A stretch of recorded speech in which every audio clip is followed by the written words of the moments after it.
पश्चिम केन्द्रीय बंगोपसागर में सक्रिय रही गभीर अवपात तेज आज राति सुधा पारादीप और गोपालपुर मध्य उपकूल अतिक्रम कर संभावना रही। गभीर अवपात प्रभाव में भीषण वर्षा 7 जिला को रेड वार्निंग जारी होती।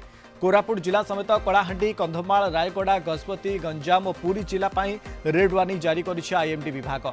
सेहीपरि 16टी जिला को ऑरेंज वार्निंग जारी करा जायछि। उत्तर ओडिशा उपकूल ओडिशा और आभ्यंतरीण ओडिशार 16टी जिला को ऑरेंज वार्निंग जारी होइछि।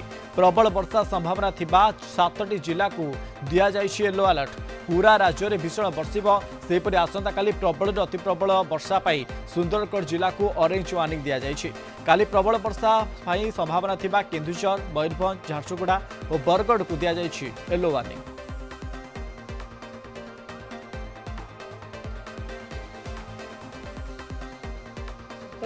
डीप डिप्रेशन माने गभीर अवपातटी एबे पश्चिम केन्द्रीय एवं संलग्न उत्तर पश्चिम बंगोपसागर रही आईटा प्राय 160 किलोमीटर दक्षिण दक्षिण पूर्व दिगरे गोपालपुर ठारू रही आ 200 किलोमीटर दक्षिण रे पुरी रही पारादीप 280 किलोमीटर दक्षिण दक्षिण पश्चिम रे अवस्थित अछि।